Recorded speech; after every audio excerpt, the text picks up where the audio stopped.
7:45. Let's go.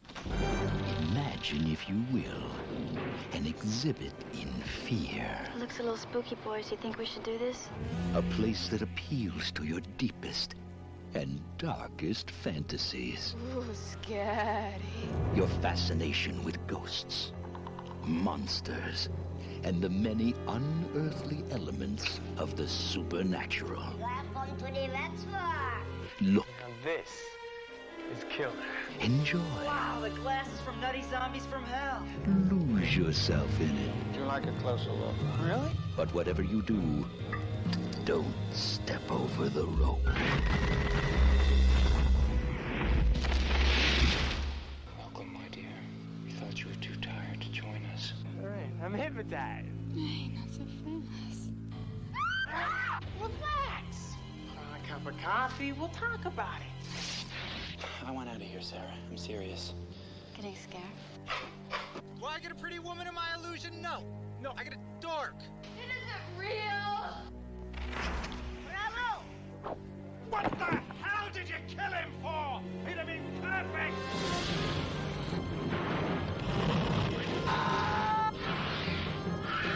Live, my children. Live.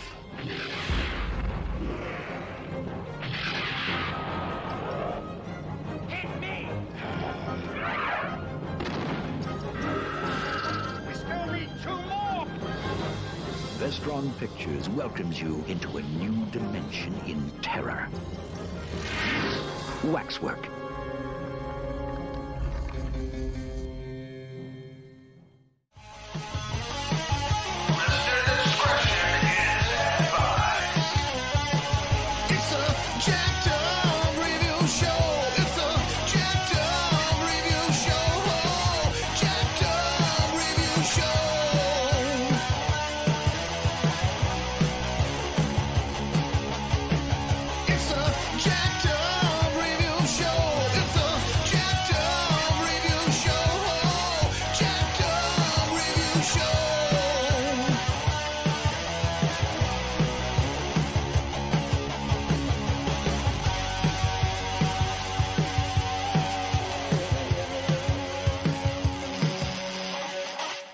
So, Court, how's it going? Not too bad, my man. Getting my roof redone, so I apologize to everybody if the noise comes through on this recording. I don't think it will. I'm in the basement, so let's hope. Told that either way, you have a kingdom full of cats.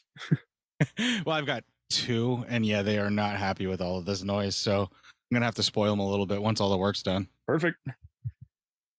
Welcome back here, ladies and gents. I'm your host, Soli, and Court from Cinema Psyops is back on the show. And today we'll just kind of be briefly doing a segment on the Waxwork films.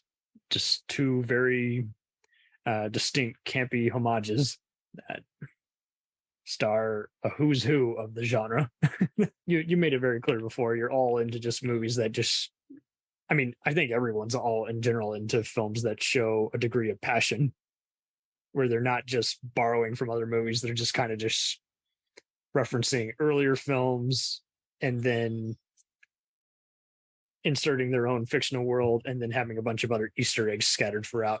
Would you say these are that kind of film, or is it a different kind of 80s cult film? They're kind of like a sneaky anthology where you get a bunch of different types of tales that they kind of wanted to tell, mixed together and wrapped in the idea of the supernatural waxwork that transports you to this other world based on either a famous horrific character like Marquis de Sade, or the idea of a werewolf, or the folklore of werewolves, which is similar to some of the movies too, and things like that. And then they find a way to wrap all of those worlds together with like this great supernatural evil versus regular marauding like hero types adventure. And then the second one just goes into pure fantasy with like some time travel and all of that kind of stuff too. But they're both really, at the heart of them, they're like sneaky anthologies is a best way to put it, because they have all these different little stories that they, you know, you run off and you get trapped in, whether it's like time travel or you just step through a portal because you went past the rope at the waxwork that you weren't supposed to, that kind of thing. And I feel like they're more like that than anything else. but also it's really kind of inventive, and yeah, it is got a little bit of that cornball and that cheese and that fun, particularly the second one more so than the first. But I concur. Yeah. Especially with the second one ends like filmed in the fourth dimension, and you're like, what? yeah, it definitely goes into like a hard fantasy kind of like, or a dark fantasy or horror fantasy thing at the end of that second one. But they just both, it doesn't really go uneven in the tone either. So like when they're jumping around, like a lot of anthologies, it's real uneven. You'll have like 2 or 3 segments that are like super scary and super dark if it's a horror movie, and then you have like a goofy one because somebody wants to lighten the mood or whatever, or Right. or what have you. I mean, it even happens in Creepshow a little bit where some of those segments are a little scarier than others, and some are a little more corny, like everybody that hates the lonesome death of Jordy Verrill, because it's just too funny to them. But like if you think about it, the psychological horror is there of slowly being transformed into a plant. But to get back to that, No, that's a good point. I didn't think of the anthology, but it's basically what you might as well say, because like it's not just a Gremlins rehash for Zach Galligan. He's basically, it goes beyond just the whole monkey's paw, hell being unleashed on Earth, in a haunted house. yeah, and it's, I don't know, it has a good amalgamation of mixtures of things that got popular in the 80s as well. I mean, it almost feels like it was designed by committee, and it should have failed miserably by doing that. But the scattershot way of telling stories, where it has the kids going to a haunted house, or just like the annoying college kids that are sort of brats and irritating that you would get in most of the slasher films in the 80s. They go to the waxwork, and instead of being picked off one by one by like a killer or someone like, somebody with a mask made of wax or some shit like that, like slasher ways that you would get in the 80s, they are killed by being forced into a display, being lured into a display like by supernatural means or something, or just like straight up shoved in. And then they go into a world, and it's the world itself that ends up somehow taking their life, but it's not really real. So if they can just not believe in it while they're there, then they won't get hurt as well. Like the supernatural rules are very clearly laid out, and you sort of discover them as the characters do as they go. And I mean, Galligan does an excellent job. Yeah. It is. It has a little bit of a funhouse feel to it too, but there's a good way. Yeah, there's some danger to it as well. But I think it's definitely Galligan stretching his wings a little bit as an actor, and doing a little bit more than just being like Billy Peltzer and this like sweet innocent boy. Like he's kind of a selfish, entitled, self-important prick at the start of this, and then he kind of learns his lesson and becomes kind of a better person. So there's good character arcs and stuff like that as well. It's kind of hard to nail what they got right about this film, because there's so many different things that it tries to do, and it just feels like it's lightning in a bottle, and they just got fucking lucky, because when they tried to do it again with Waxwork 2, it doesn't quite work because it's just a little too cornball. Yeah, I concur. It's like part one is like, Anthony Hickox, this was his first movie before he went on and did all kinds of other things like, Warlock 2 and Hellraiser Free and a bunch of different Dolph Lundgren movies. And with this, he was just a DJ at the time, and he just was able to pitch it to someone at, Vestron, which is now Lionsgate, and he lucked out in that. But I think this is it. He just has always had a sarcastic sense of humor in every movie he's done, and he just went to town with the sarcasm. But it's so true. I think you opened a good part of the door there, where at the start it does seem like every other kind of teen, psycho thriller gone wrong kind of movie, and it doesn't even go there, but it feels like it at first, because you're like, kids hanging out, something's gonna go wrong. Oh, they're kind of selfish, and like half the college kids we know. Oh, but now they're kind of just going in more into, seriously, what kind of party are we at? This is no fun. Yeah, the intro that happens in this film is not very much different from, say, like Happy Birthday to Me, or any of the slasher films that have like college kids just kind of hanging out at first. Happy Death Day, yeah. Yeah, I mean, you do have that, definitely. And the big right turn is they all decide to go to the Waxwork because, what a gas, they have a free preview, and Galligan's obsessed with this one particular character that he can't seem to really get her to like him or care about him. So he gets very possessive and obsessive about her. And then she's gone like right away because all she has to do is go into the vampire room and it's over with. And Right. there's an underpinning of like really dark sexuality in this too, because there has like the Marquis de Sade's display with the sadomasochism and the whipping and like somebody like getting into it a little too much and that's going to result in their death. The vampires are like grotesque, but they also have this like ex-porn star quality to all the people playing the vampires in this.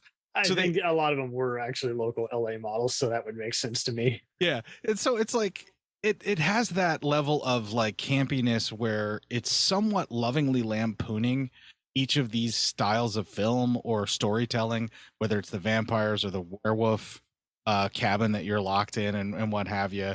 And like you said, it's a virtual who's of that guy and that gal actors that you will recognize from a bunch of other stuff. And many of you probably know the names. And I won't go through the litany, I knew about part 2 even more just because it was just one of the first movies that popped up on Bruce Campbell's resume. But then I was like, well, he's a very minor part of the whole thing. I mean, for God's sakes, Carl from Die Hard is the guy on the poster. I really love Bruce Campbell's role in the second film because it's like a parody of The Haunting. I think it's my favorite part of the second film because like he's there, mutilated and everything, and he's like, oh goodness, there's only one way to take care of the ghost, and it I should re-see it again, even though I've seen it twice. But yeah, he does good. Like I think he does in generally any role. But yeah, you can tell that he and Hickox just got along, and they just were going to keep just working together on various stuff. I mean, they worked on Sundown, The Vampire in Retreat, which was a similar kind of parody kind of film. Yeah, Hickox really does an excellent job of just basically genre spanning. I mean, he'll deliver a moderately good to really good film in just about any genre, and it's just always surprising to me where his name pops up. I mean, he does Waxwork 1 and 2. He does Warlock, right? And he does Warlock 2, The Armageddon, I think. Correct. Yes. No. Steve Miner does Warlock. He does the sequel Warlock to The Armageddon. And right. Galligan has a little role in that too. He gets brought over. And I love how he reuses character, or he'll reuse actors in various things, playing similar characters or just having them show up and just kind of be like a little cameo role like he did with Galligan and in that with Warlock the Armageddon. So, and it just seems like the movies that I ended up really, really liking at that time in the late 80s and early 90s, like that run that he had, they were all his, but I had no idea that they were his until I really started connecting the dots and looking into who wrote and directed some of these things, Oh, 1,000%. In all fairness, though, he noted in a more recent interview how, when he first started out, he was the Vestron New Line Cinema guy, and then he became basically the HBO TV movie guy, and then from there, just a hired gun, any kind of project. But he was constantly being apparently mistaken for similar guys like Rennie Harlan, Stephen Hopkins, Russell Mulcahy, is all those hired guns who will give it their best shot and make use of a bunch of outrageous special effects and bizarre premises that you just kind of can't help but just they stick in your mind because they're totally the makings of a cult movie. Yeah, I mean, we're talking basically workman directors here, these guns for hire types, which even Lucio Fulci himself did for a good portion of his career to varying degrees. Yeah, if it was a some of those other guys who weren't Argento, right. Like if you couldn't get the budget because you didn't have that name at the end, that Argento name, then yeah, you just did what you could to get work, and that's what a lot of these guys did. But yeah, I think Hickox is really different in that it always feels like everything that he did, he gave it his all, and no matter what he had budget wise, it all ended up on the screen somehow. He all threw it into the special effects and the things that mattered and the things that people would remember. Is it like he just really seemed to just give more of a fuck about what he was doing, even if it was something ridiculous like a Waxwork 2. I think he pretty much, he always got. I think he was just even more sarcastic, for better or worse, on Warlock, or not Warlock, Waxwork 2. But like you say, he was pretty good at just making use of his limited budget. So he had no choice. He had to be creative. I know he made the movie Full Eclipse you might have seen years ago, Bruce Payne, Mario Van Peebles, basically werewolves. Yeah. It's been a really long time, but yeah, and that feels more Full Moon than anything. But that's just it with a lower budget, yeah. But yeah, he was basically just doing references to John Woo and all kinds of guys, and at that point, he was running out of money, and he got all the shots at the same time. Apparently, that all the HBO suits came in the door and said, "Wrap it up." So, yeah, I think he had, like you say, just no room to be selfish, self-indulgent, or just run out of time. He had to just make every minute count. And people forget, we weren't always digital. We had so many, people having to make use of shooting on film and make every single frame matter. Oh yeah. I mean, to thrive in the era that he thrived in, and to be able to do this type of work, and I think that's why he was probably the best suited to do Waxwork 1 and 2, because it's a hodgepodge of a bunch of different movies or references to things. Like, I mean, we haven't even gotten to like the cemetery with the Night of the Living Dead sort of thing going on. Romero stuff. Yeah, but then again, the zombies act a little bit differently, where it's just basically like an amalgamation of all the different types of zombies, because they don't necessarily die the way that a Romero zombie would die, and then the individual parts are reanimated. Like they have that thread with the severed hand that goes the whole way through everything. Yeah, it's like it's when with the hand sequence alone, that's almost Evil Dead 2 or Return to the Living Dead. No, it's totally Evil Dead 2. Yeah, it definitely has that feel to it. And I mean, I don't want to gloss over the thing that I actually enjoy the most is the werewolf segment, when the guy from Twin Peaks like loses his lighter into the werewolf display and just decides to go in, and like the fact that like he's believing it, but he can't believe what's happening, and he's still like talking trash and being like this sort of sarcastic asshole. It's kind of like how we are as an audience whenever we keep seeing them go into these various displays. But by the time the werewolf actually transforms, and it may not be the absolute best werewolf, but it actually is really decent, and it looks at least as good as from those series, the TV series at the time, Werewolf. It looks at least as good as that one that Rick Baker made for that. That's a good contrast, because I did feel like if there was any movie they were probably trying to be like at around that time, if it wasn't any of the vampire type movies, or it was probably I'm sure they took other effects guys from there to work on this. I couldn't find any proof of that, but it definitely seems like they borrowed some similar props, and I definitely get a Monster Squad kind of vibe from this, although it's just a little more R-rated. Yeah, it does have that that sort of sense of maybe you're not really ever in danger. And once Zach Galligan's character figures out that so long as you don't believe it's real, they can't actually hurt you. And it invites you to have fun and laugh at the absurdity, as opposed to getting bored and feeling like, okay, this is a ho-hum version of Sam Raimi's typical formula. I don't care about anyone because I know they're just going to die. It's like, well, I'm inviting the chance to see them all kind of go through this maze of hell, because it's just all that kind of wacky. It's not serious like and over the top like, say, Phantasm, But it also has a sense of it's not so much that it's just inviting you to come into these worlds, but it also has a sense of really emulating and showing sort of not necessarily homage, but a sort of respect and love of the type of film that they're making. Oh, because yes. Even the Marquis de Sade one, it's like, it feels like those kind of like sleazy Jess Franco type or sexualized films. Like they really hint at that kind of stuff. Or like the like something that like Laura Gemsner would pop up in from like an Italian cinema, where like the focus is like more about the cruelty and degradation and violence, but the sexuality that's going on with the Marquis de Sade stuff is very much there. And it definitely feels like that. But then when you step out, like to go back to the werewolf thing, the werewolf movie thing feels very much like a classic Universal monster at the start, where they go off to the cabin and everything. But then when the werewolf transformation happens and the cabin catches on fire and all that other kind of shit that's going on with that werewolf, it does get to more modern style of werewolf too. Yeah, post Hammer horror.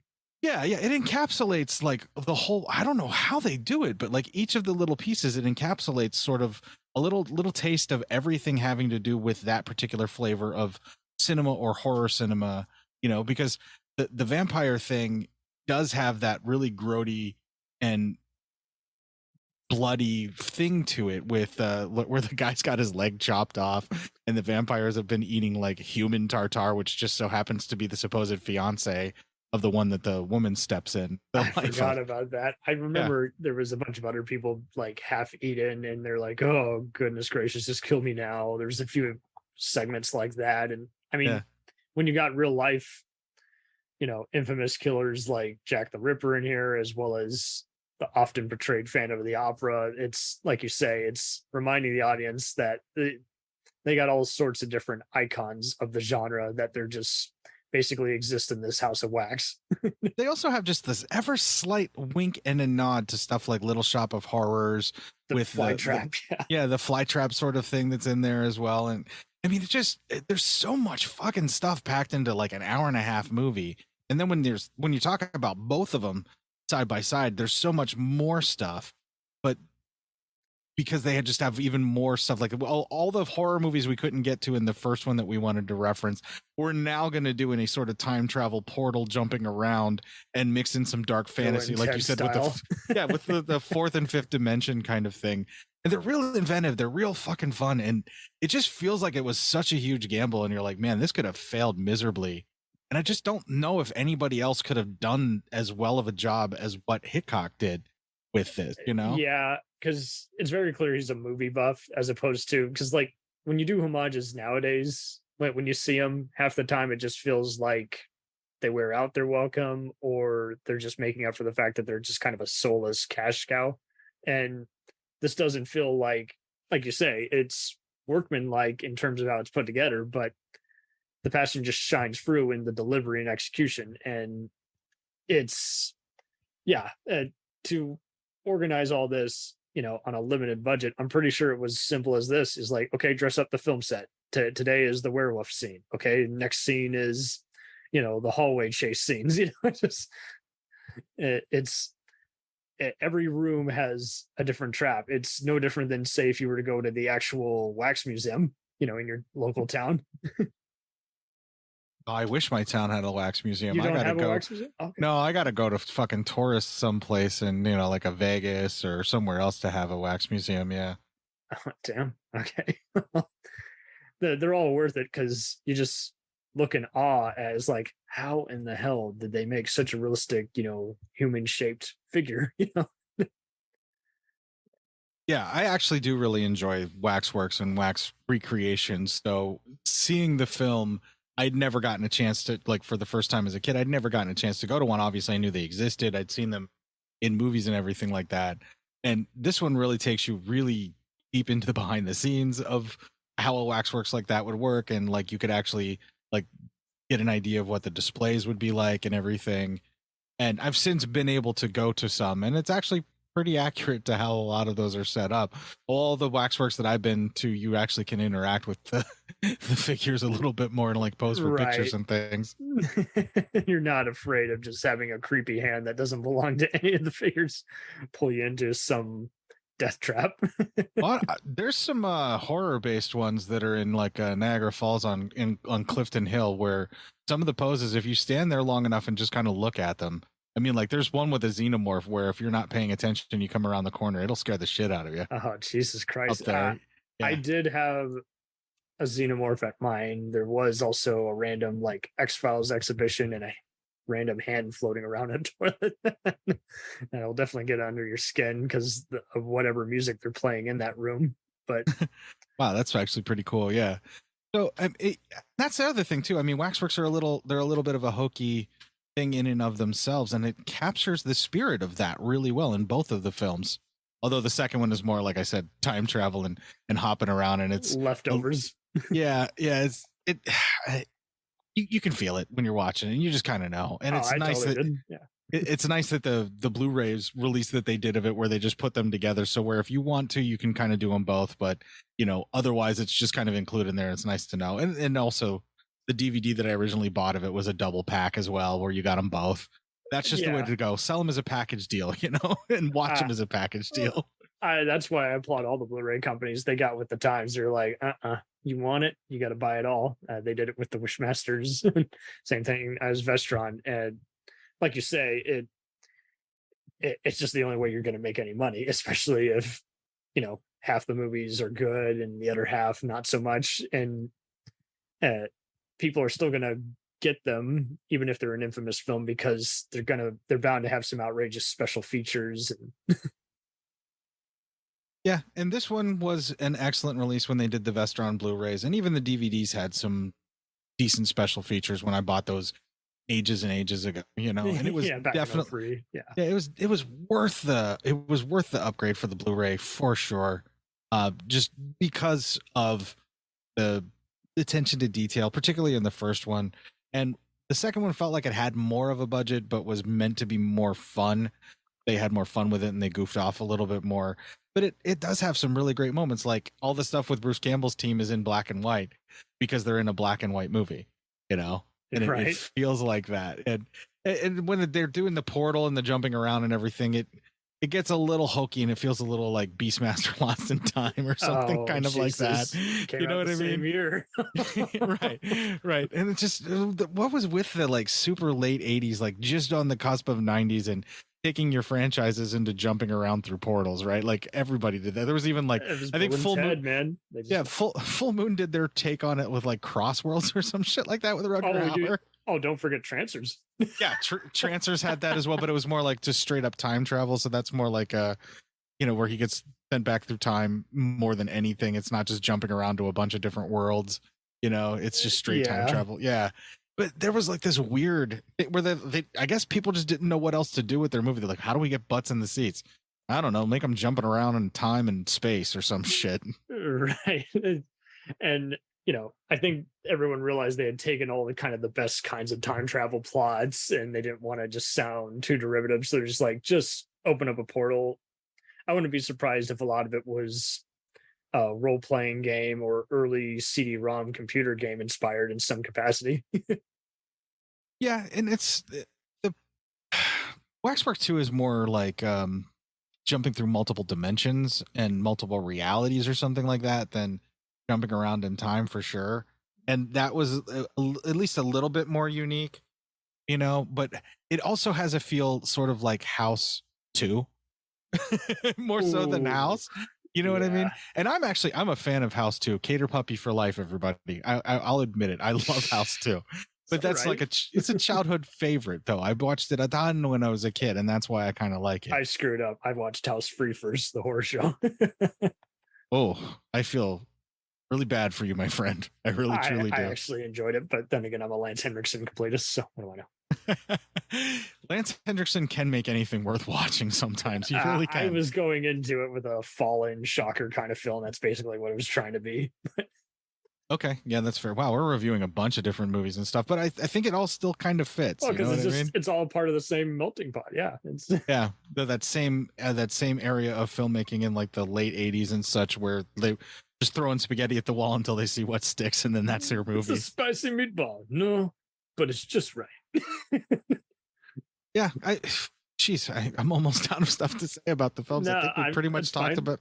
I found out that Twin Peaks actor you were mentioning, Dan Ashbrook. I'm like, that's right. Yeah, he's from freaking Return of the Living Dead 2, and he was like, he made his debut in the original Attack of the Killer Tomatoes. So yes. Yeah, and all the stuff that he's in, even in Twin Peaks in the time, he's very much the quintessential 90s actor. Like that style where yes. Somewhat sarcastic, somewhat tongue-in-cheek, and almost mugging for the camera in everything he's in, particularly Return of the Living Dead. And the actress who gets killed by the vampires that Zach Galligan was obsessed with, I think she was like the love interest in that Werewolf, the TV series that we were mentioning. Michelle Johnson. I guess I'm not good with names and I don't have IMDb up with. No. Okay, so this is Deborah Foreman. So she was also in Sundown, as well as the cult films Destroyer and April Fool's Day from '86. So, yeah, I haven't watched April Fool's Day in ages, but man, that's a weird, quirky little slasher, and that also kind of fits in with what we're talking with. Throwing spaghetti at the wall and see what sticks, because it's all a trick. I'm pretty sure they might have even all had the same agent. It's like, who can we get who's not Kathleen Turner, Christian Slater, all these other A-listers, we got to go for the B-listers. They're technically C-listers, but they're actually pretty talented in their own right. They just need to be given a chance. So let's put them in this low-budget movie. Well, and there's also multi-picture deals that they could make with some of these smaller companies at the time. You know, it was a different time when a film company could get something out on video and know that they would still recoup their expenses if they kept it under a certain budget, but also they would still try and release it in theaters and see what happened. Because sometimes you would get a bunch of money out of like a theatrical run where it would pick up from word of mouth or something and, you know, actually do okay in the bigger cities. And then you could release it to video and definitely recoup all of your expenses. Like, this was a magical time for filmmaking. Oh yeah. When like the Waxwork series was made. 1,000% before the genre got oversaturated to where now you had to just kind of, you know, you weren't going to find reviews on a movie that went to home video. And so then you had no other reference other than maybe a few internet critics and Joe Bob releasing a book now and again. So then you just had to say, well, I'm going to take it with a grain of salt. It'll either be professional, but, you know, movie made for $10,000, or it's going to be a crappy film that a bunch of college guys, you know, filmed on a camcorder. And now when I see people being snobby about streaming, I'm like, you realize it's the same formula, guys. It's low budget movies filmed in Oklahoma, North Carolina, or Louisiana that are either going to TV or video. But in this case, the internet serves both purposes. You know, it's straight to the internet. Yeah, if anything, streaming has made it to where the oversaturation, you can compartmentalize it because there are certain rights holders for certain periods of time. So you can do your free previews of channels and get all the stuff in that you wanted to watch and stuff like that. It's no different than going to a video store and just, you know, grabbing what is available at the time because the newest release that you really want isn't available.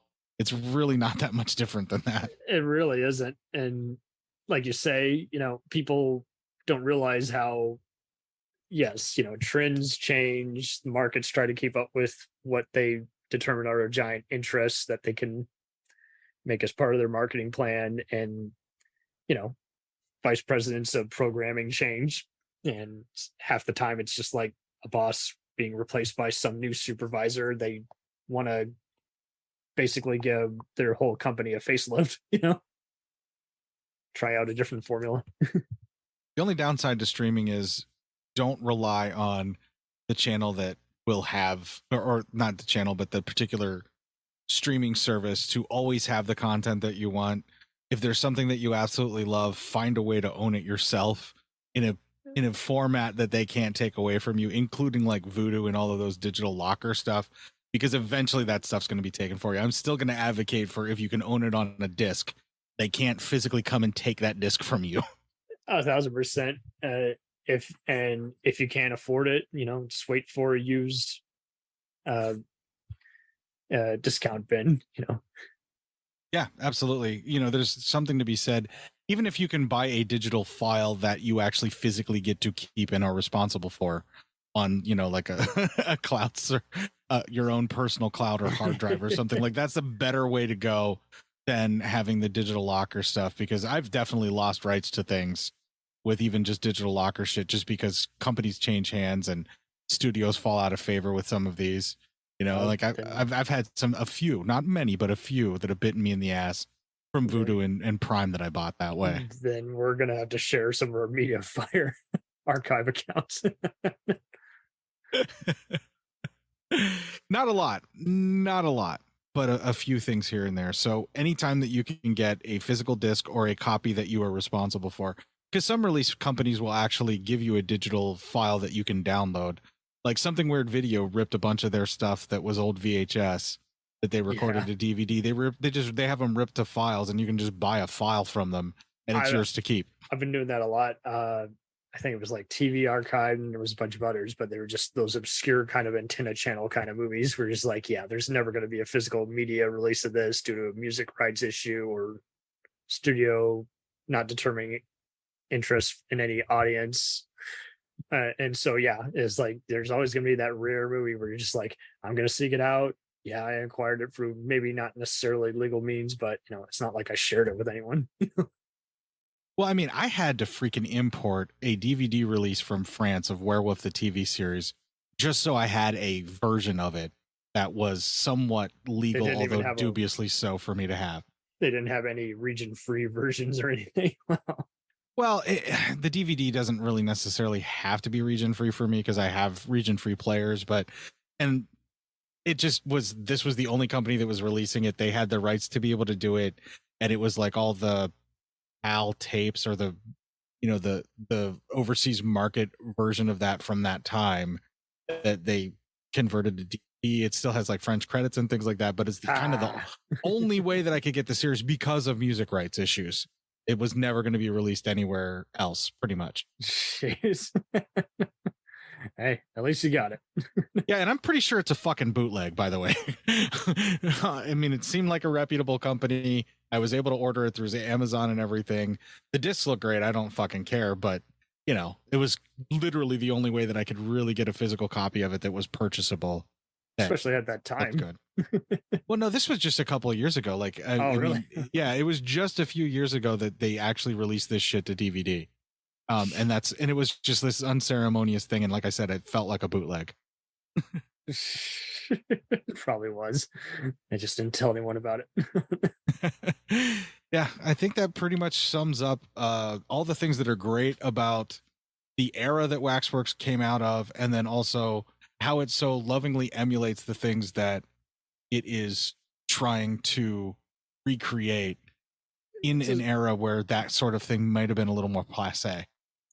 Right. As opposed to, okay, that would be a great SNL skit or a College Humor video, but it's not a good 90-minute movie. Yeah, and it's like a good 90 minutes. And it's a great mix of like tongue-in-cheek humor, but also being really loving and paying tribute.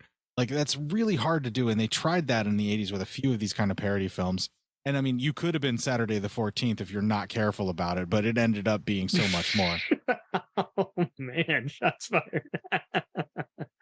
I'm going to tell Emily Dunlop now. We got to review Saturday the 14th next. I actually prefer the second one of those two again. Like, I'm weird like that. Oh, it's all good. I often like the third part. I don't know what that says about me. I mean, that's fair. As long as we're not talking Hellraiser again, then I'll take that. Ouch. Oh, so by the way, I think that was Anthony Hickox too, wasn't it? Hellraiser 3? Yep, it's all good. Hickox can't win every time. I actually really like Hellraiser 3, but I just don't prefer it over any of the ones that came before it. That's all. It's my favorite. I don't know what's wrong with me. It's got a special place in my heart because it was the first one of all of them that I watched. Oh, even better. It's worth it for Motorhead alone. Oh my god, that fucking video. Yeah. Oh, Rizza.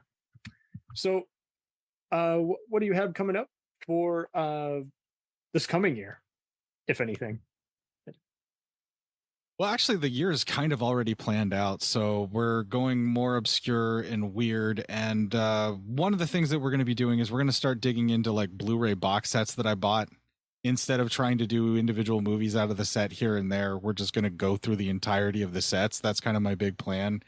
And I don't want to reveal just what it is just yet, but I will give folks a little bit of a sneak. It's going to be for a very specific director. We're doing a box set of a very specific director that we've covered a few movies from before in the past, but Matt's been really super busy lately with life and shit, just kind of kicking him in the nuts constantly and not taking his foot away and stomping more than anything.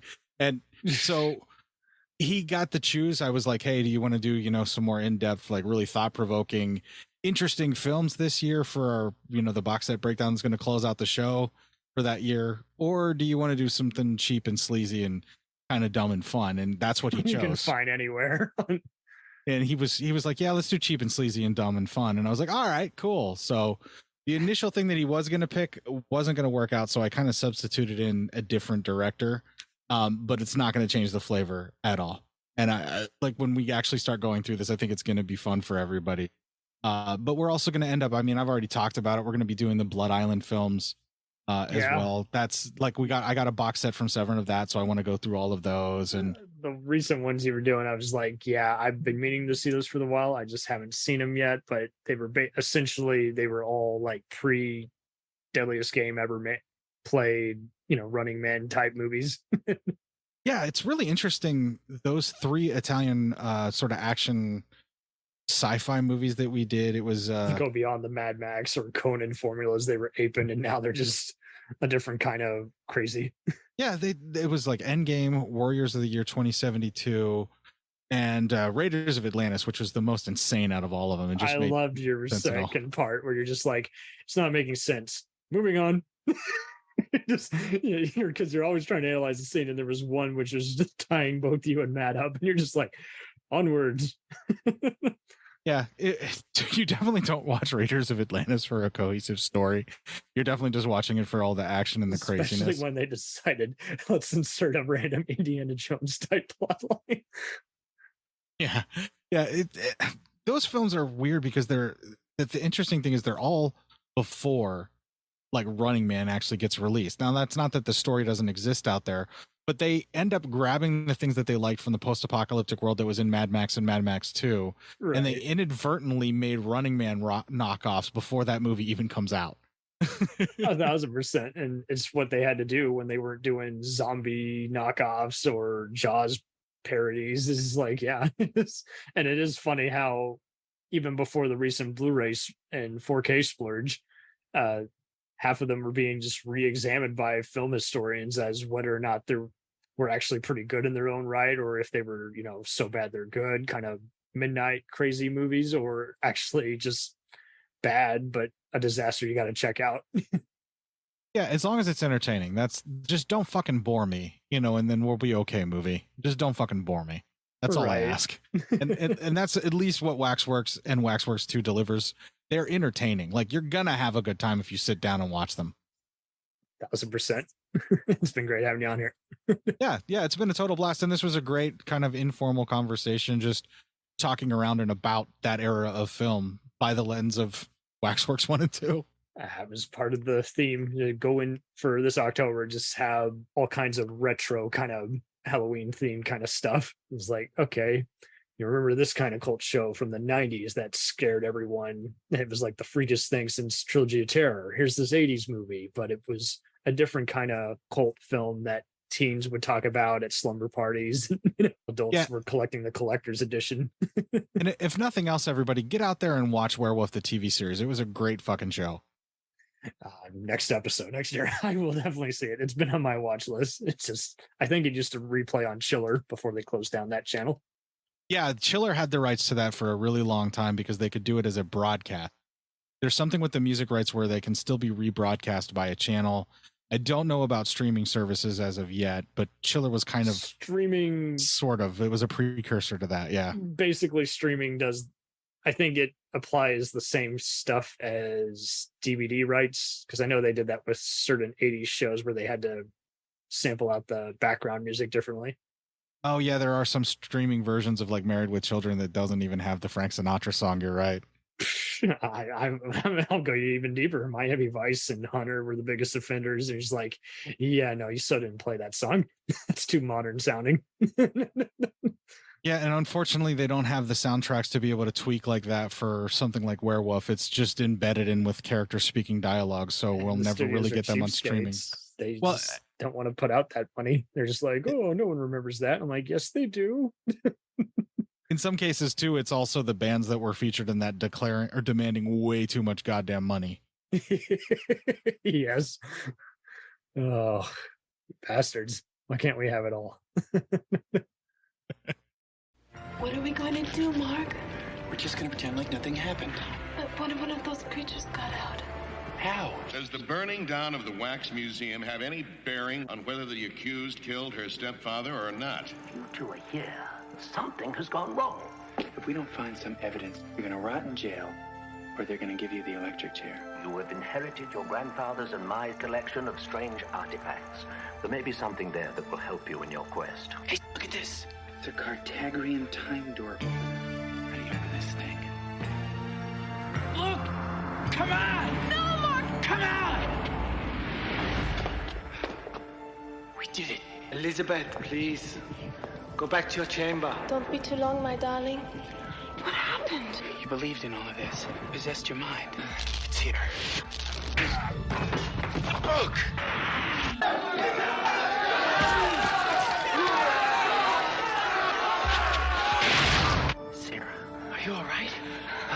for you everywhere. Have you got the book?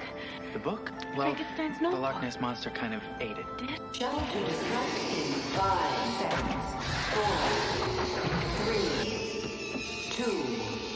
2, 1. Face it, Sarah. No one's gonna believe your stupid story about dead flesh walking. Stop it! Let her go! Has Scarabus also taken the one you love? Scarabus. We found her ladyship in the woods, sir. She was with that boy Philip again. One they called the Master is no mortal. He is the devil himself. Boy, take this. May God go with you. I mean... Well.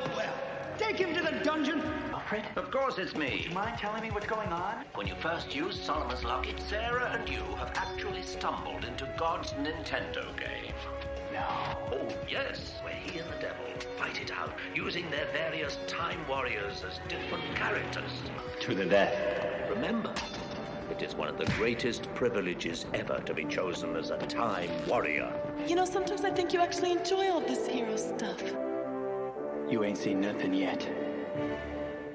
Welcome all once again. I'm your pal Soli, and I'm back with another guest talking about waxwork, and it is none other than Morbidly Beautiful Network's Stephanie Malone. Hi, everyone. Hello.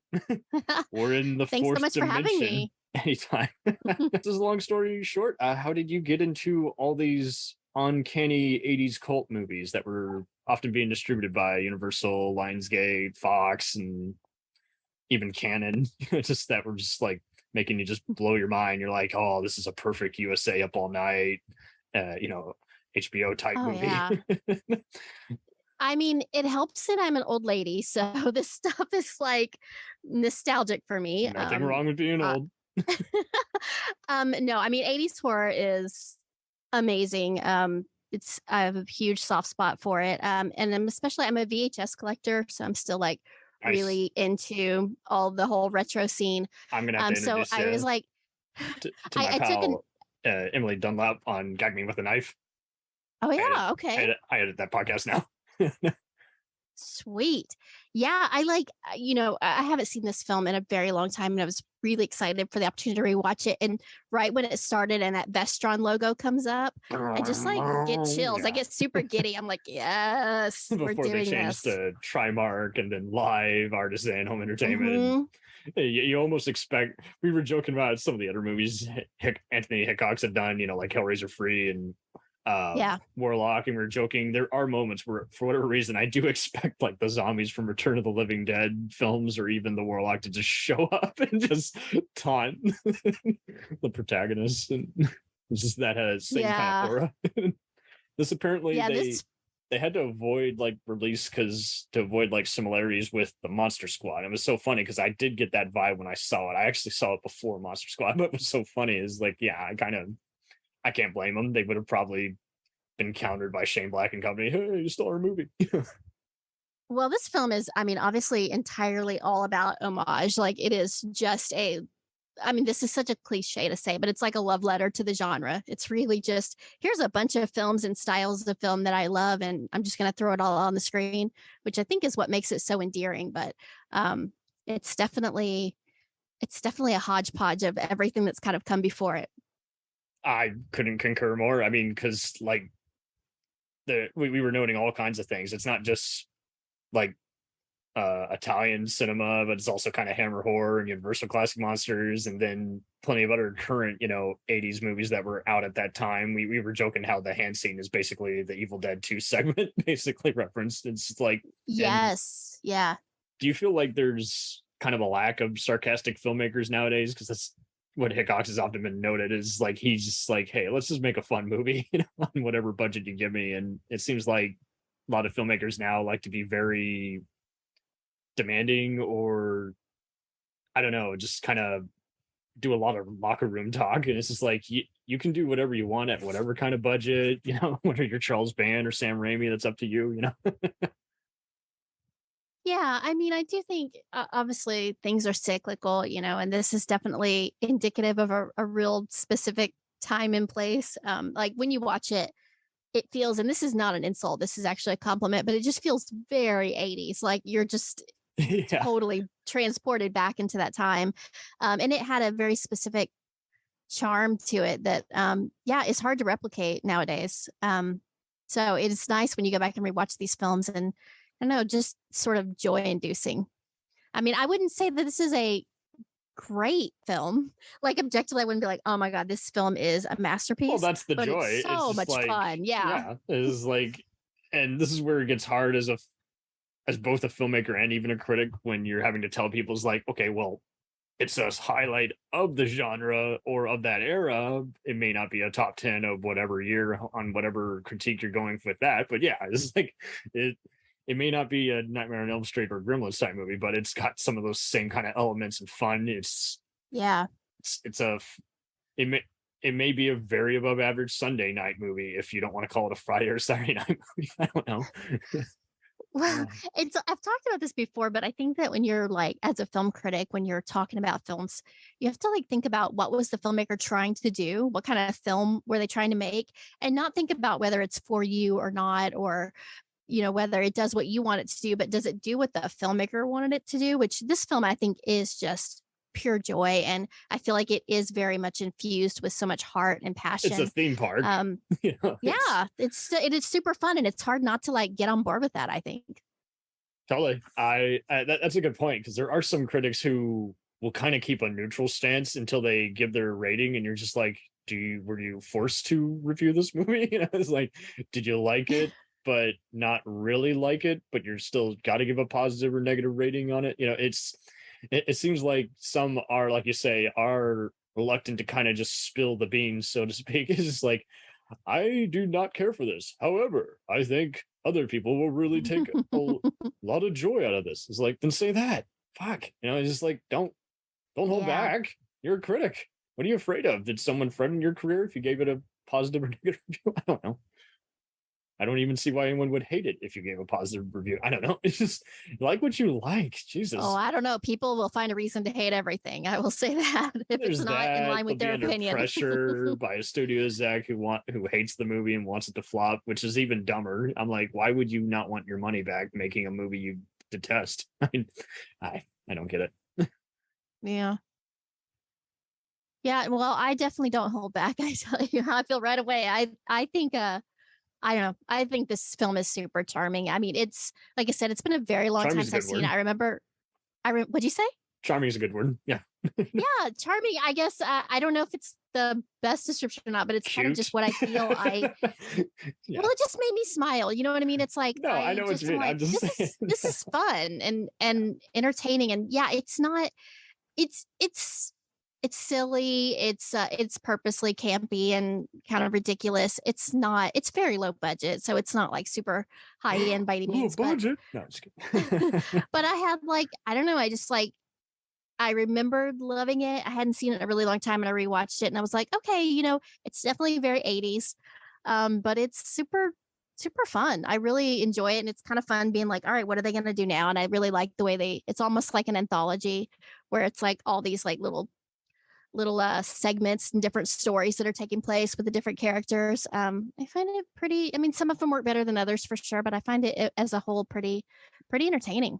I'm with you. It seems like altogether, I just enjoy the effort that went into this. And yeah, me too. Because there's so many other homages that kind of do that nowadays. And it just seems like they're just trying to cover up how soulless they are. They're like, see what we did there? See what we did there? I'm like, yeah, but you literally just copied a shot of a famous, you know, iconic or you know, one of the earlier movies. You didn't bring anything new to the franchise, and this was the first time it was out of the door, so it was just whatever wacky ideas that were congregated together was essentially just that was the flavor of the week, and that was what ended up on film. And I don't, like you say, for a low budget, it is kind of a highlight. It does show how to make a like 2 free location, you know, kind of thing. It doesn't feel too convoluted or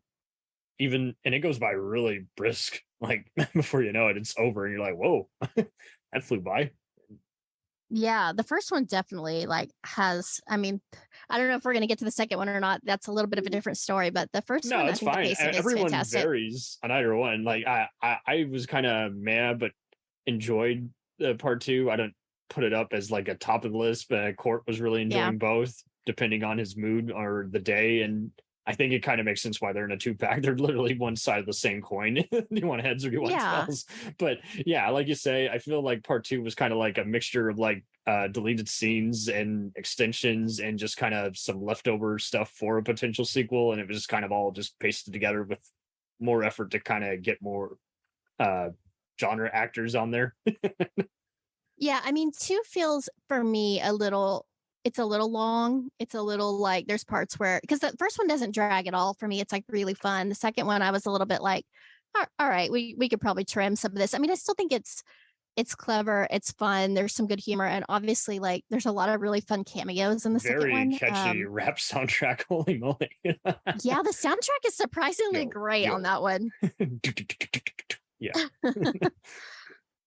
Yeah, and it's just hard not to. Again, it sort of exudes. I don't know. It feels like, and maybe they're all faking it, but it feels like everybody's just having a great time, and like super happy to be there. And I always enjoy watching films like that, where I love watching horror films where I'm like, I think that the filmmaker truly loves horror and isn't just like trying to cash in on how sort of profitable the genre is. Yeah, it feels like there's like a lot of soul. Yeah. He apparently came from like his brother James has done some other low rent B, Z grade movies. His father was also doing like some editing on some classic British movies and what have you. And he started out his career as a DJ. And I think he just had that kind of mentality. He just wanted to put on a show, kind of. Yeah, absolutely. He's always a joy in interviews, just seeing how he just went from one movie to the next.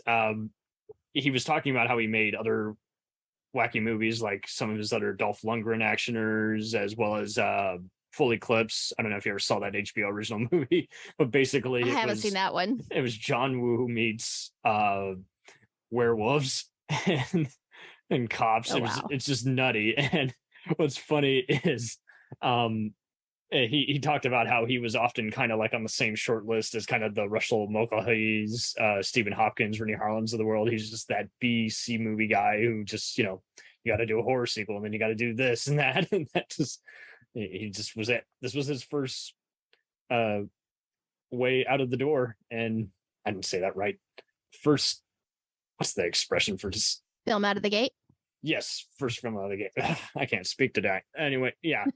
First film out of the gate, and it was kind of make it or break it, I guess you could say. And then part two, he kind of just leaned back and said, "Hey, it's just more of the same." Yeah, I mean, why not? And actually, like, I'd really forgotten part two. And I forgot that it started like right where part one like leaves off.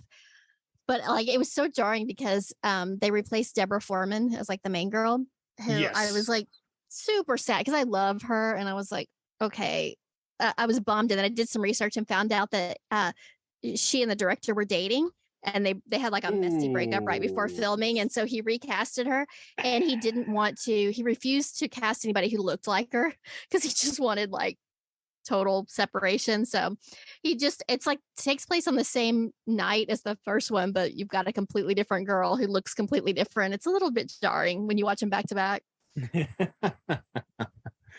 I guess the wormhole messed with everyone's appearance. I guess so. Yeah, that would have been kind of funny if they addressed it. And I do wish they did some sort of tongue-in-cheek thing. Yeah. So, but they didn't.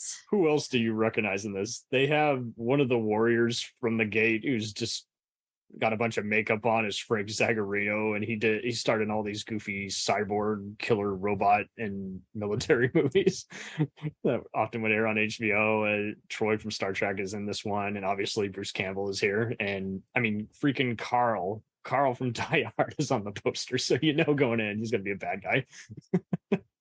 Oh, for sure. I mean, and Bruce Campbell's part, I mean, I guess this is, again, cliche to be like, oh, Bruce Campbell's great in this. Of course he is. He's Bruce Campbell. But it's a really, really fun role for him. I see pop up on his resume often. Yeah. And Drew Barrymore makes a cameo. Wait, does she? Mm-hmm. Where? It's the Nosferatu scene, I believe.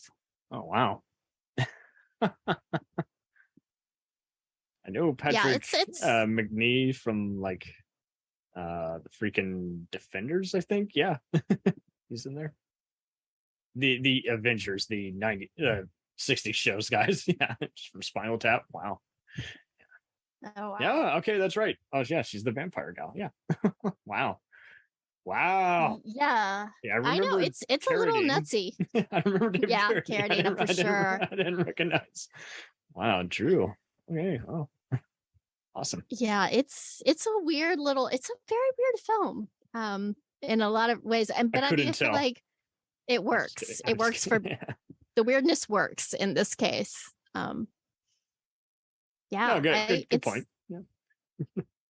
Because there's other movies where they kind of weird you out and they go on too long, and this one is like pretty much it didn't have time to goof around. They were just straight to the point. Yeah. Yeah, and it's just like I don't know. It's I think it's, and I don't know that it's executed flawlessly, but it's such a great concept that that carries it pretty far far, just being that it's original and fun and different. And I didn't know this. I don't know if you knew this. So I'm sort of a research nerd. When I'm talking about a film, I like to try to dig into it. No, and Steph, I didn't know they just want us to talk about nothing. For 2 years. Well, there's nothing wrong with just bantering, but I don't know. Like my co-host on my podcast always makes fun of me because I'm always like, "Oh, and did you know this?" And and he's like, yeah, who cares?" Because he wants to talk shit. I'm like, and you're like, I want to do a good job. But I didn't know that the original was based on a 1924 German silent film. I did see that growing up, and I was wondering about the validity of that. It's just like, is that Wikipedia just speculating, or is that legit? I think it's you can watch it because it's like public domain, so you can like find it on the internet. But it is like that film is like very similar. Well, I mean, it's obviously loosely based, but it's similar in concept where it's sort of anthology like, and it has these different stories and it covers different subgenres of horror. Mm-hmm. So it is like foundationally pretty legitimately based on it. Oh, okay. Well, which is super interesting because I honestly had no idea. I thought this was just a totally original concept. Not that this is any less original because of that, but I just didn't realize that it had its foundations in something like that. Yeah. Obscure silent movie. Yeah. Like from 1924 to have that kind of creativity, it's pretty amazing to me. Very cool. I was wondering about that. I was like, okay, was it legit like inspired, or was it just a similar name movie? Because yeah, I mean, various versions of Nosferatu are going to go off different. For instance, they're going to adapt either like one of the books, or be more Bram Stoker-ish, or actually copy frames from the original silent movie. You never know until you actually take the journey. So it is interesting to know that. It's like, okay, no, they legit were inspired by the gimmick of that 20s little scene 20s film. It'd be wild if they do a Blu Ray re-release. That would be wild if they included that as a special feature. That would be interesting. But yeah, I don't know if they would be able to, but that would be amazing. Yeah, probably a different company. I don't know. No, yeah. The other thing, that's a good point. Oh, go ahead. That's a good point. The other thing I took notice of is just like, because I mean, we talked about this is low budget and it's a B movie and it's intentionally kind of campy and silly, but it's like, it's not a B movie. No, just kidding. The effects were surprisingly good for all things considering. I was watching it going, wow, it's like pretty gory and well done. And in the beginning where they have the werewolf scene, I was like, shit, like I wouldn't have expected a werewolf and a non-werewolf movie to look this good. But it looks pretty good to me. Glad you brought that up. So a little just inside for anyone who wants to know. So yeah, Paul Jones worked on this. He was in the makeup department of other material like Silent Hill, Resident Evil movies, as well as What We Do in the Shadows and Ginger Snaps. Actually, no, he's an actor in Ginger Snaps. Dave Keane, I think, is the main guy. No, it's actually yes. Okay, so I just had it pulled. No. No. Okay, Wait, so no, maybe yes. I don't know. Maybe Dave Keane worked on Aliens and a bunch of the James Bond movies, but there's a very particular guy. He was, if I have it right. No, Jesus. I just had it pulled up. Bastards. Give me a sec. Jesus. Okay. Makeup guy on Waxwork. I just literally had it up. Bob Keane. Thank you. Bob Keane. Yeah. This is what I hate about IMDb. They will put the makeup and the effects in like separate sections. It used to be all kind of merged, and I'm like, whatever. I always merge IMDb anyway. Yeah. So Bob Keane was the British filmmaker whose works include the original Candyman, Hellraiser Free, as well as the original. But yeah, he pretty much was a loyal worker with Anthony Hickox, and was doing plenty of other stuff around the same time, like Children of the Corn 2, and he was part of the effects department on the original Star Wars films and the original Alien. He was a modeler on. I just kind of dug how he also contributed to all kinds of other stuff, like makeup consultant on Hardware, the original Highlander, even did some animatronic works for material like Event Horizon. It's like, man, and pretty much since then he's mainly just done short films and other just obscurities, but it's like, that's kind of cool to just see someone just kind of just do whatever they want back in the 80s and then in early 90s, and then kind of just go from that wherever from that point on. He also worked as a effects supervisor on another Vestron movie like The Unholy. I don't know if you've ever seen that, with the like big cross, as well as Dog Soldiers. So that's what just kind of blows me. Yeah. It just blows me away. And just like all these different kinds of movies. He was part of the creature crew for The Keep, that obscure 80s Michael Mann. That's a good one. Yeah. Yeah. Oh yeah. Michael Mann, and then from there just Life Force, and just but once the 90s just kind of came and went, he kind of just stuck with short films and just other indie films and music videos. But isn't it like crazy how I feel like the more money we have to throw at films, sometimes the worse that they look, the worse the effects are, the worse, like these movies back in the 80s when there's like no money and it's all practical and it's all on the cheap and it looks so freaking good, and you just get like nostalgic for that. Because it's like the creativity that you don't have money, you have to have creativity, and it breeds such more. Great. The nowadays something like, I think this and Phantasm and all kinds of other 80s indie films that are, considered close to the genre have kind of just nowadays would definitely be a successful crowdfunding movie, and it can happen. It can totally happen, but it just seems like it's down to, it's not so much even just the passion, but just everyone seems to get bogged down in, I need this X amount of money. It's just like, you got to just worry about, got to get a good line producer, just get someone who is going to tell you what days to film on and for how much. And it just seems like everyone just gets bogged down. Oh, if I don't have this shot or that shot, I just own it. And you're just like, come on. You don't have to have everything in your script. You can always do a part 2 if it's successful. I had pals who did a Lucille Fulci and From Beyond inspired movie called H.P. Lovecraft's Witch House, and I legit loved it. It did not look like people fucked around in their garage. It literally was just a labor of love, and it was just very eye-catching. And I was just like, I'm so glad that it's now on Amazon Prime through a indie distributor, and now people can watch it. And so that was my favorite of 2021. I haven't seen it, but we just reviewed that on my site, Morbidly Beautiful, and our writer gave it a really good review. Because when you said that, I was like, oh, I know that film. Oh man, so Small World. I'm glad you got a screener from Bobby and James. Okay, well. Yeah, I have it on I have this insanely long, I should check that out list that is so hard to get to, but it's definitely on my list of, I need to check it out. Watch list? What's that? No, just kidding. No, it's like the never ending watch list. It just keeps growing and growing and growing. And after a while, you pretty much just gotta kind of like with cable versus streaming is like, which do I cut the cord on first? It's like, okay, squeeze this in. I'll resubscribe to you next September, and then from there, what happens. Well, that's why podcasts are so great, because it forces me to like, it's like, okay, I'm going to talk about that. I have to watch it.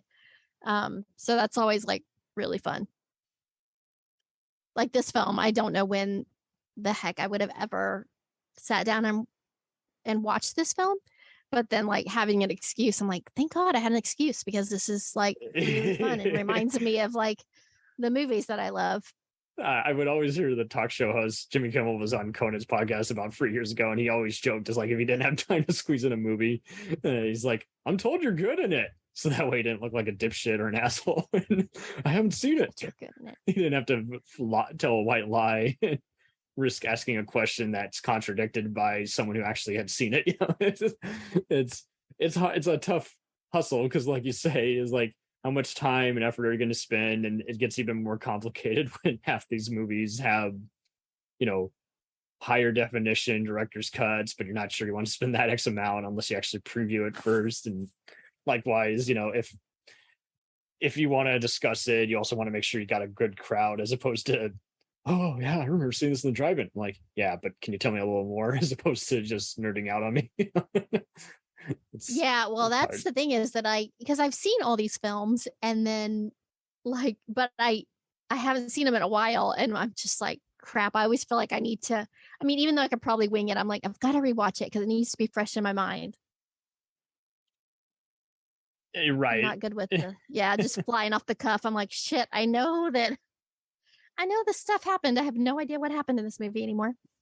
And it's even harder if you just know in your soul, like, if you rewatch it, your opinion isn't going to change of it. So then you're like, okay, what am I going to study on it? It's like, well, I studied enough. I had no problem with the effects or the lighting or the music per se. The music's really great. I liked or did not like that movie. And so it's just like, it's even more interesting how it's like, what are you going to start? What are you going to study more, whatever viewing you're on? Yeah. And others can do that. And I'm sorry, I cannot watch a movie 5 to 10 times just recording. That is too much work. I know many who do it, and good on you. I can't. And if I did have time, I would probably get bored unless I had the commentary on and it was just like a different viewing. I can't just watch it all back to back. And I know others who can do that, and good on you. If you want to watch Avengers 4 or whatever, like on loop, that's on you. But there's other movies I'm just like, it's once a year, otherwise it's just oversaturated, and it becomes overrated to me, just like a song that gets played nonstop on the radio. It just doesn't, I don't know. Oversaturation. It's too much. So who's your favorite performance, would you say, like in either movie? That you mentioned a bunch about like the female lead and the villains. There's some other actors from like just other obscure TV shows, as well as one of the jocks is from like Twin Peaks. Oh wow, no, I didn't realize that, actually. I really liked, I was trying to like look at my notes too. This is bad because I'm trying to remember her name, but I really liked in the first one the like kind of bad girl. Ooh. Do you remember her name? The blonde. I did a week ago. I recorded the first part. I know who you're talking about. Yes, I have this written down. China, who was played by Michelle Johnson. Ooh, I thought she was so great in this. I told you I love Deborah Foreman because she's like she's a scream queen stuff, and she's awesome. Yeah, she's amazing. But I thought China was really like fun, and I kind of wanted more of her. She spoiler alert, dies. I mean, that's a spoiler since everyone dies in these kind of movies. You mean people go through a horror movie unscathed? But she dies like a little too early for me, and I was like, damn it. Yeah. So Johnson's cool. You've seen her in dorky movies like Blame It on Rio. You've seen her in the Jigsaw Murders, as well as Dr. Giggles, and even Far and Away. Yeah, I thought she was really fun in this. I liked her character a lot, and she was sassy, and I enjoyed her quite a bit. Sassy, yeah. Since then, she basically did stuff like The Love Boat and Melrose Place. There's all that. Oh no, well, gotta make a living. She one of the last big things she did was like around 96. She did an episode of The Outer Limits. So there you go. Oh, okay. Well, you knew more than I did. I just knew I enjoyed her performance. Yeah, she's awesome. What's your take on David Warner, who just passed away, believe it or not? Oh, well, I didn't know that. He plays Lincoln. Yeah. No, I mean, he's great. Yeah. Jack the Ripper in Time After Time. But yeah. But yeah, Dan Ashbrook, you know, he plays Tony here, and he's the guy from Twin Peaks. Yes. But in my mind, Zach Galligan is still playing Billy from Gremlins. That is who he's playing. I know. This is in the same universe. I don't care what Spielberg says. This is in the same universe. And he's kind of doofy. Like, he's not even like it's if he grew a bigger part of his fantastic, brain. but I love him. Yeah. In my mind, he basically just hung out with some more toxic people, like in a sports room or whatever, and he just got full of himself, as opposed to the innocent, dumb but charming Billy. Yeah. Did you like him more in part 1 or 2? Because I felt like a totally different character in part 2 than he did in part 1. I didn't even think of that. I'll put it to you this way. So kind of like with Gremlins, like those were filmed years apart, but he was kind of just going for just kind of a reacting to the puppet and just kind of innocent, everyday kind of feel, kind of like a low rent John Cusack. And I don't mean that in any bashing or anything, but yeah, here, instead of kind of reacting to everything, he's kind of just doing some comedy. And then in part 2, he's kind of just taking it more light, like, oh, what are we doing now? I guess we're going for the portal again, or we got to run away from this monster. So yeah. I guess you could say he was both a little self-aware, and that kind of like, Bruce Campbell in the later Evil Dead movies. There's moments where it works and there are times where it doesn't work as well, but you like it anyway, just because it's just kind of embracing the over the top nature of it all. So yeah, it is what it is. It definitely gets campier in the second one, but I don't know. I kind of loved it. And don't get me wrong, like, I don't say there's other movies that have backfired and you're like, no, totally wrong for the tone and everything. But there's other times where it's like, I mean, the first one was just a fun, laid back movie. So it's like the camp tone. I mean, it wasn't a breaker, really. Yeah, I don't know. Have you seen No. Have you seen the direct have you seen the director's commentary on the Blu Ray with Hickox and Galligan, and they're talking about the film? Have you caught any of that? Court said he did listen to it back in the day, back when the DVDs were first a thing in 2003, but I didn't. I was gonna wait to hear other genre diehards like you actually weigh in on whether it was worth the purchase. No, it's pretty great and it's pretty funny. And there's a lot of like fun stuff that comes out of that. And he's talking a lot about his role. And one of the things that I think is pretty funny that I wrote down is he's like felt like pretty self-conscious about his appearance in it. And he said he got really upset that the director made him tuck in his shirt. Oh, really? In one of the scenes, he like tucks in his shirt and he feels like he has kind of a gut. And he said he was like he caught the movie on USA's Up All Night once, and Gilbert Gottfried said, "We'll be right back with Waxwork starring Zach Galligan after 40 cheeseburgers." And he said like, upset him so badly, and I was like, "Oh shit!" And when I watched it, I was like, "Yeah, it's pretty funny." But yeah, the commentary is pretty amazing. Great. Oh my god! Yeah, and that's cool to know that it did actually kind of air there, because it does. I think it did air briefly, like on Sci-Fi Channel, like at like 2 a.m. up until like 04 or whatever when they changed the programming. But now that's cool to know that it was the go-to kind of movie for that kind of film. And so the commentary, I guess you could describe it kind of like the sarcastic back and forth rapport with that Kurt Russell and Carpenter do on the commentary for The Thing. Yeah, which is nice because it's like what you would expect with this kind of film, that it's their own Mystery Science Theater kind of semi commentary where they're talking during the movie. They're not necessarily ranting or making fun of how goofy they look or being a sarcastic asshole like Jim Wynorski is in all his post Chopping Mall type movies. Oh yeah. Here's where I got a shot out of focus. Oh, this one actor, he was a real horse's ass. I fucked up the movie again, but I hope you loved it. There's so many guys that are just cray when they just go all out just recording a commentary. You're like, Jesus, guys, I think you're gonna get a lawsuit if you go there. Yeah, it must be hard. It's like, I don't know, making a film. I've never done it, but it feels like such You a personal should. thing You that you should pour your totally heart and make a soul movie. into. Oh, I don't think I could do it. I could see you ripping your cinematographer like a new one. Is like, are you going to shoot this fucking thing, or am I going to take your equipment and fire you? No, like that's the problem. Is I'm not good at like being confrontational and yelling at people. I mean, Well, I I'm would not just confrontational either, but I am going to just, if I ever do a movie again, I am going to do the whole like spell out. Apparently now you got to really just spell it out in the contract. Will be paid upon completion. So you don't get to do the, anytime you encounter any of those fools who take off with your footage and will only hand it over after you pay like a ransom, it's like you don't open yourself up to their douchebaggery because now. Yeah. This is why I think it would be hard to make a film because it takes a village. It takes so many people to like make a film a lot of the times. And I'm not really good at I'm much better at things that I can control, that I'm like, I could do all of it. And so I know, even though it's a lot of work, I'm like, well, at least, if it's anything gets messed up, it's my fault. I only have myself to blame. Having to rely on other people is very stressful to me, which sounds really bad, but I don't know. People aren't always the best at being reliable. Correct. Especially with something that you're very passionate about, I don't know. Like, I guess you just got to find the right you can team. do it. I'm just putting it out there.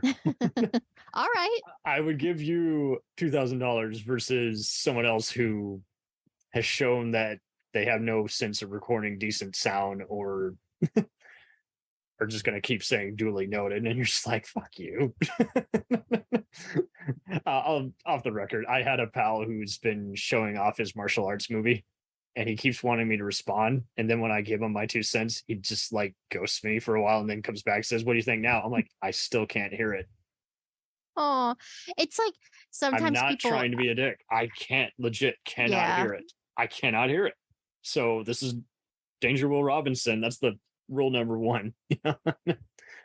Yeah, it's like when people want feedback and all they want is for you to be like, you're a genius. You're the greatest thing that ever happened. They don't actually want constructive feedback, and you're just like, oh, damn it. And then it's just don't ask me then. Right. And then get so angry. Why don't you like it? I'm like, I didn't say it sucked. I just said you have half a movie here. Yeah. You have I think that's some good shots. I don't feel like these actors have any charisma. Do you have any different takes? I know they're in there. It's what I hate too, is everyone acts like you must be a number 1 actor. It's like, if you got some charisma or just like you just up everyone's confidence, you can just have them say their lines on time and just worry about later whether or not you really think they're all that deep. It's just, that's why everyone varies movie to movie, and we have all these mixed, reception because it depends on what you saw them in. Right. Fortunately, a lot of these guys were less just kind of low rent B movie guys. They always kind of were doing just drive-in or direct-to-video kind of stuff. So I don't think they just were already doing a dedicated good job or just showing up and being an intimidating monster in this. So it's like they didn't have to worry so much, I don't think, about looking good or how they were. They were just, come to set on time, I think, really. Yeah. Show up and have a good time. Sounds like a pretty good deal to me. Freaking Gimli, freaking Sala from Indiana Jones here is the freaking werewolf. And Count Dracula was Miles O'Keefe, who you might know as Tarzan in Tarzan the Ape Man, as well as, if you've ever seen the Mystery Science Theater movie, the Ator, the Blade, Cave Dwellers, you might have seen him in some of those goofy Italian just movies where he's often holding a machine gun or being bare chested and swinging a sword around like Conan. Nice. Yeah, and they have that classic line from Mystery Science Theater, how much O'Keefe is in this movie. Oh yeah, Miles O'Keefe. How much O'Keefe is in this movie? Oh my god, that's fun. I didn't see you have all the trivia. I didn't know any of this. It's fine. I love these kinds of actors. I love these guys who just show up and you're like, that guy, it should be more than just, I saw you on the Twilight Zone or in those goofy insurance ads. It should just be, you're just that kind of weird dude who just appears in all these bizarre movies. Yeah, I think if I would never want to be an actor, but if I was going to be an actor, that's the kind of actor I'd want to be. No, God, no. No. How about a voice actress? Can I catch as a voice actress? Should be a hit woman who kills. Nobody wants to pay to see that. No. No, like you're just a voiceover. No, my voice is the worst part. No. Oh my God, no. No. Why would you do a podcast if you hate your voice? Come on. Well, because because I'm like not nice to the people. I just do it because I think it's fun, but I don't have to listen to myself. I just get to talk. I see you as a hit woman who goes around killing every pedophile or sex offender in her neighborhood. And that would be badass. That's yeah. I mean, that's or a werewolf hunter on the that'd movies. Be cool you mean, not in real life. Well, that'd be cool too. But I'm just saying, this is movies we're talking about, folks. Jesus. No, if I could be an actress, like I always wanted to be a badass, like in those roles where you could just kick ass. So the invite's out there for a Drama-fied production. I think you should be a werewolf hunter, but that's just me. Oh, okay. Yeah. No, I'll do it. And then like kind of like the comedic back and forth, like just be like, well, excuse me, just have that kind of attitude. Don't give me shit, asshole. Nice. Yeah, I do have a potty mouth, so if I can like curse a lot on it, that'd be great. Fuck, can just really lean into that. Yeah. Unfortunately, Dramify are bastards in that they don't want people cursing, but we'll find a way around it. We'll say damn or hell, and I don't know. Sometimes not cursing is funnier when you just say ridiculous words instead of what you really want to say. Take that, nerd. What's wrong with being a nerd? Shut up. Like, oh, fudge. It's just like hilarious when you say something that you would never say in real life, The TBS USA Network. Nobody talks like that, but all right. This is kind of wild. I don't really recall any cursing in this. It's pretty much just for like some occasional like risque humor and I don't blood think effects. But even then, like you could technically probably show a 14, 15-year-old this and you'd be fine, as opposed to other movies where you're like, ooh, wait a while. The good moments are just not going to be good for your eyes at age 13. Yeah, it's pretty good, like gateway horror. I mean, you do get gateway a little horror. I like that term. Mm-hmm. Yeah, the best. I mean, of course, my gateway horror was like Exorcist and nice. Kind of like I skipped the gateway stage and went straight for the like. You should totally do a spoof of The Exorcist where you just take random insults that some player says and just like post them throughout the movie. Like just out of context. Mother sexting. That would be amazing. Oh. Yeah, for sure.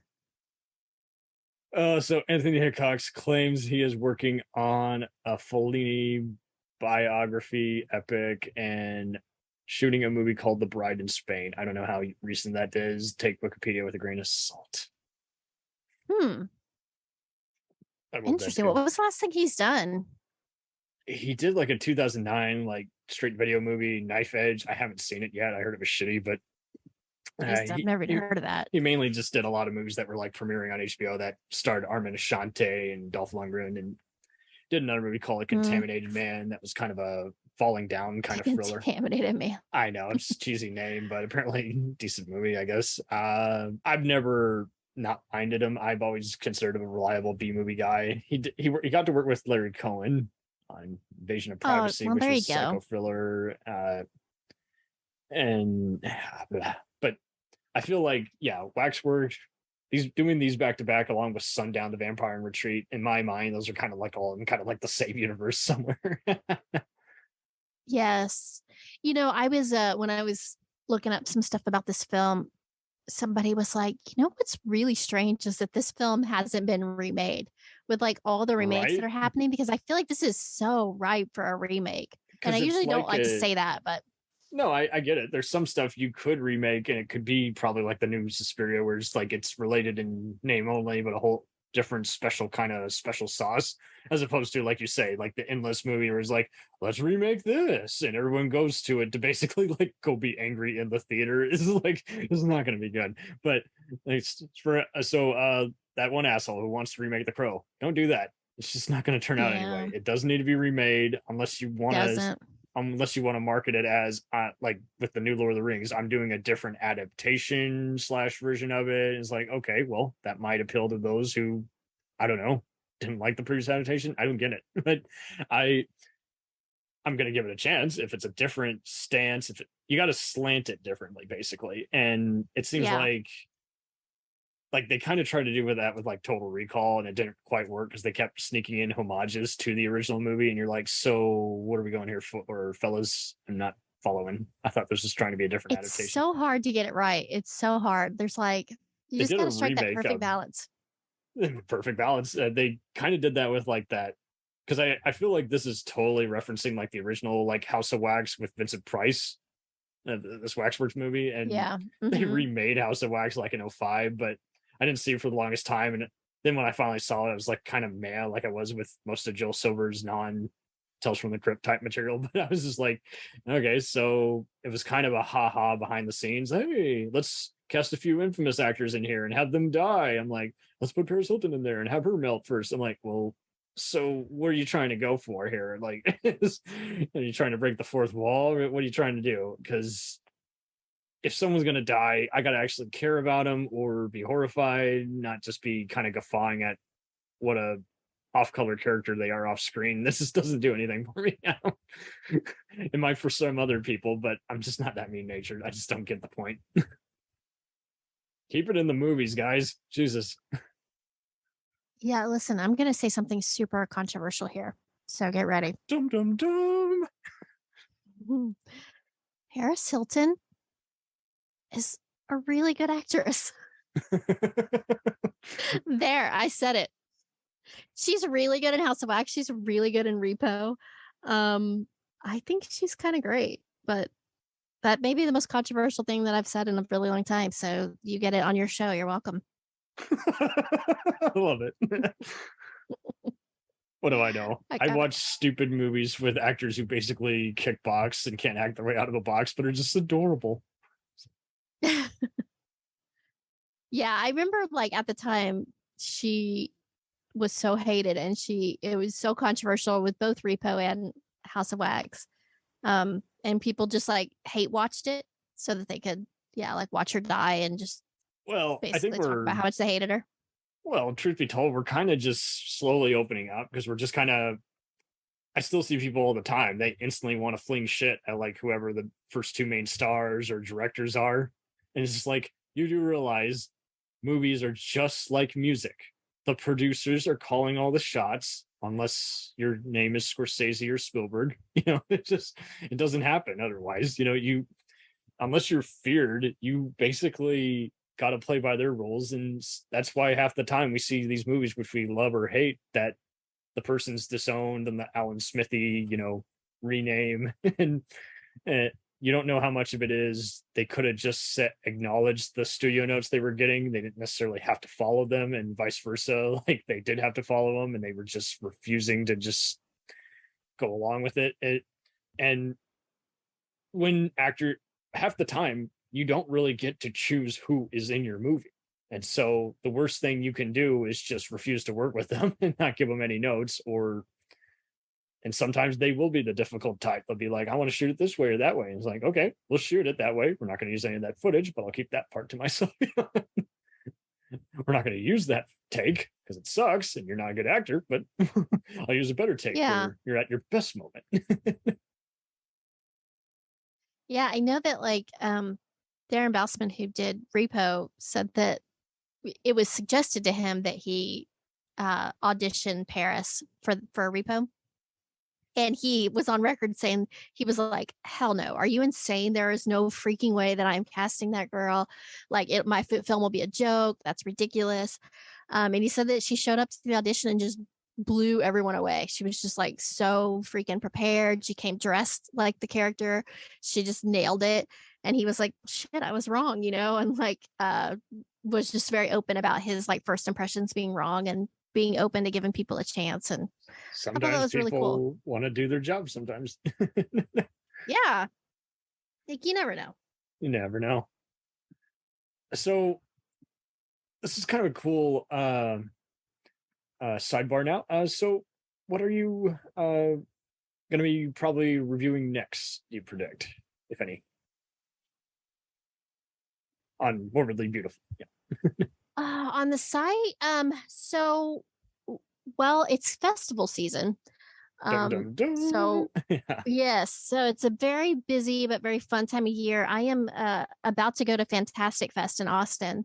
Oh, which is my favorite film fest. I've never And been. there's a I didn't know it was in lot of Austin, actually. Nice. it's amazing. And I mean, obviously, like I love my town, so I'm probably partial, but it's got such a great vibe. And it's so much fun just being, I don't know, being with fellow nerds who love movies as much as I do. And basically I just sit in the theater for 10, 12 hours a day for Oof. like 8-9 days. And that sounds like the sweet life, and it is. I'm not complaining, but that's surprisingly exhausting just sitting on your ass for that long. I'm like, why am I so tired? I'm doing literally nothing. It's exhausting, but it's so much fun. And they have I always see the best stuff there. So Nice. yeah, I'm kind of gearing up for that, trying to take it easy because I know I'm gonna be like, working 24-hour days for a period of time. But yeah, hard to complain when you're doing something you love so much. And we're covering Genre Blast right now, which is a super fun little fest. Lots of like weird kooky stuff, which is always like up my alley. I like the weird stuff. I like the stuff that That's weird, when I man. send it That's out weird. I send it out to my writers and everybody's like, yeah, no thanks, that's a little out there. I'm like, okay, that's for me then. I'll take the out there stuff. As long as you just are in on the joke and don't have endless shots of scenery with nothing going on, I'm down. Yeah. Yeah, I do like I like art house, and I like subversive, and I like extreme horror. So I like a lot of the stuff that isn't for if everybody. you like that, then you'll like subversive cinema. I do, yes. I Want me to put I you love in the word subversive. Oh, it's a podcast. Want me to put you in the guest jar? Yeah, no, yes. Awesome. I do love to talk about and I don't get to do it on my podcast because my co-host is like, no, thank you. I keep trying to get him to watch the really like effed up stuff, and he's like, yeah, I'm not doing that. So yes, I need an opportunity to talk about the weird stuff. If you can organize it and give an idea of what's going on, what makes it odd, that's even more fun. Yes. What's like an example of something super Yellow subversive Jackets. that you've it's funny. I've had multiple. I just had a coworker yell at me for that. I haven't seen that yet. They're like, "Why haven't you watched this yet?" I know. Well, they recommended it to me before, and I was like, "Yeah, I'm gonna add it to that list of that never-ending list we talked about." And they yelled at me again like this week recently and said, "I can't believe you haven't watched that yet. You're an idiot. Watch it now." So as much as them or Lovecraft Country, no, but it's got some relevance. It's pretty relevant. I'm gonna have to. I think I'm gonna have to watch it because now I feel Some guilty. of the flashbacks will you'll like. Some of the flashbacks will make you say, "All right, a little excessive there, guys. Let's go back to the present." And overall, it delivers the goods. All right. Arguably, but what do I know? I liked Mother's Day. Shocker. Mother's Day, like which one? Your most hated movie. My most hated movie? I remember you guys were like, "I fucking hate that movie." Me? I don't hate anything. With the Frank Grillo, Rebecca De Mornay one? Yes. I love Mother's Day. No, Okay, I love it. My co-host hated it. Okay, so that's what all right. Well, my co-host hates everything, so that doesn't really count. Like, and he loves to hate things that he knows I love because that's fun for him. So sometimes I don't know how much he really hates, or he's just trying to get a rise out of me. There's exceptions to every rule, and half the time people don't even know what the genre is. They just go ew without actually watching it. I'm like, okay, well, what you did, you just judged a book by its cover. And it's already bad enough that my favorite comedy isn't going to win an Emmy, and it's already criminal that Ray Donovan and Midnight Mass didn't get any fucking Emmys. So fuck you, Emmys. But yeah, one of my writers just wrote a article about Midnight Mass not getting any nominations, and we literally messaged me. He was like, "I'm outraged. Can I write an article?" I'm like, "Sure, handle it. Let's go." That was the remainder of the episode. It was like, this one, who the fuck watched this show? No one. Who watched this show? Okay, well, Gillian Anderson, she's amazing, but this actor, this actress, why did they win? Why did they win? And it's like, who watched the show? No one. Was that Sex Education? No, it was more like just like supporting stuff for like The Crown and everything. I'm like, okay, I believe in sharing the piece of pie. Don't give it to just one.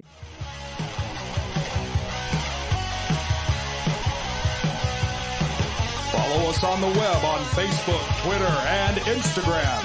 The podcast is available on Podbean, Spotify, iHeartRadio, Anchor, Apple, and anywhere else podcasts are available. Feel free to review our show and leave comments on any of those sites. Thanks a million for listening. It's a jacked up review show. It's a jacked up review show. Jacked up review show.